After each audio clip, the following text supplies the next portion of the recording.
Hi, Phil Aston here from Now Spinning Magazine with a album review, and this is a new series. In fact, well, it's kind of a new series, and it will probably change its title multiple times. I've done my weekly playlist, which I felt was okay, and I know it was very popular. But what I want to really focus on is albums or appreciating what we already have. I do lots of reviews here. I do lots of box set reviews, new album reviews, reissues, all sorts of things. And I know for a lot of people, it's exciting, but it can also be incredibly overwhelming when we've got so much to play. And back in the day, of course, record companies used to kind of work out between themselves how to release things so that nothing would all arrive at the same time. We live in an age now where there aren't really that many major labels, so everything arrives at the same time, and it's limited edition, and we always feel like fear of missing out. We end up buying lots of things. And so I've toyed with the idea of kind of doing a 100 albums every home should have, top rock albums, my Phil Aston's favourite, blah, blah, blah. And although I was doing my weekly playlist, I felt that even that, by having, sometimes that went from 5 albums to 10 albums, what I was playing in a week, because I do play a lot, and that even that can be a bit overwhelming. So I'm just literally, and this is what happened before I did this video, I just literally went along the racks, and sometimes it'll be a CD, or sometimes it'll be vinyl, and just pick something out. Because what I want to try and move towards is a series of videos which won't have such a big ramble at the beginning, where we pick on an album that we really appreciating what we already have, and dive into it. And also, I'm going to be really honest with these elements of this that I haven't heard, or different versions. Well, So the album that came out of the racks today is this rather battle-worn version of Focus at the Rainbow from 1973, May the 5th, actually. It's battle-worn because I think something got spilt over it. I bought this second-hand when I was at school. One of my friends, who's sadly no longer with us now, Paul Mansell, this is one of his favourite bands at the time.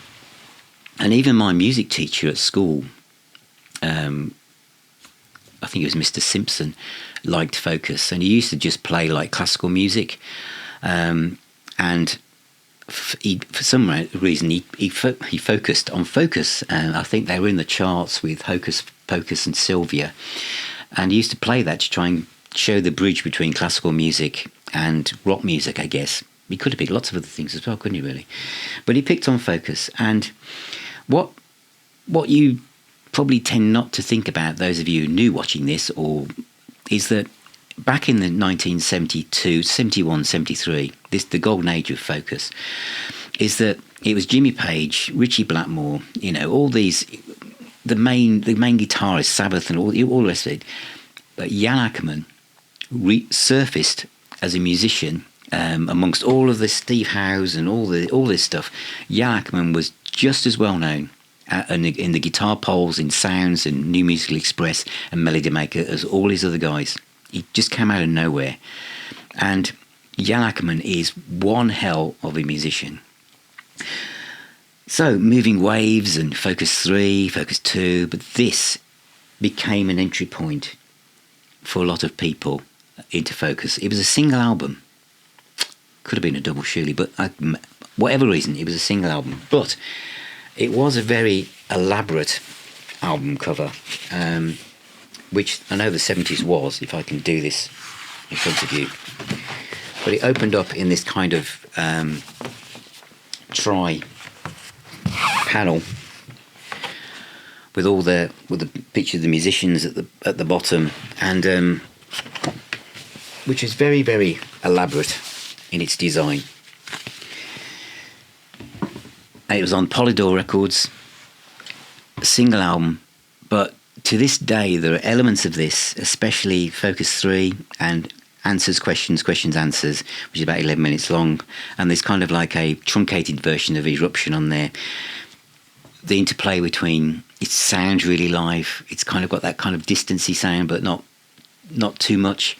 Jan Ackerman's beautiful guitar playing with Steve Van Lee on keyboards and flute. the whole band is just superb. But it was side 2, really, where the action was, because it had Hocus Pocus, which was 8 minutes and 29 seconds long, because this is my original little CD version, and Sylvia, and then it went into the reprise of Hocus Pocus. But what was amazing about this was the staccato introduction of Hocus Pocus. It really changed the song around. The guitar playing was probably not as fluid as on the original studio recording, but the rhythmic playing of Jan Akkerman and the way he changed things around makes this probably one of the default perfect versions of Hocus Pocus. So it's always been part of me, especially when Paul passed away, because I knew it meant such a lot to him. But I always liked this album, and it of course took on a totally different meaning for me when this came out. I've reviewed this on the channel before, Focus 50 Years, because it's in here, and they almost created the sleeve. Almost. It comes with some extra tracks, single versions, original mix, etc., but it didn't get expanded as it might have done. But the thing to remember with this is, and even though I have that box set, this is when I'm being totally honest with you, talking about appreciate everything we've got, this is an enormous box set. And the other one that I've also featured, which is even bigger, is the Jan Akkerman box set with 26 albums in it. And Jan Akkerman can play anything from any style, and he does. This was recorded on the 4th and 5th of May 1973 at the Rainbow Theatre. The BBC were there on the 5th, and they filmed it, the whole thing. So although this is not the entire concert, in this box, the entire concert was filmed. And so it's all on there. And Anonymous is 23 minutes long on here. So it's very, very different. The other thing that's in here is, because this was May, in January they also recorded the Paris Theatre for the BBC, and that's also in this box. So there are different things to dip into, and I have yet to explore that video. So that's what I'm going to be doing this week. So one of the things about this series of videos is saying, what are we going to dive into that we've not properly explored, even though it's in our collection? So for me, this is something I know like the back of my hand. Absolutely perfect rendition of many of these songs, but unique in its own right. It doesn't replace the studio ones at all. But as it's taken me down this rabbit hole, I'm now, this week, going to concentrate on this, but specifically the BBC live recordings, and really kind of immerse myself in, because you can hear from the January to the May recordings just how much Focus were evolving on stage. It was a great time. I was 14 years old when this came out, and I play it now and it just means just the same to me as it did. So this is my album of the week. Maybe that'll be the name of the videos in this series. Album of the week, appreciating what we have. Yeah, album of the week, appreciating what we have. Focus at the Rainbow. Lovely stuff. So thank you for watching, thank you for being here, thank you for all of your support and all your kind words and emails and comments and likes, etc. Please subscribe, become a patron, a YouTube member, or buy me a coffee at Ko-fi. It all makes a difference. Take care, all of you. Remember, music is the healer and the doctor. I shall see you all very, very soon.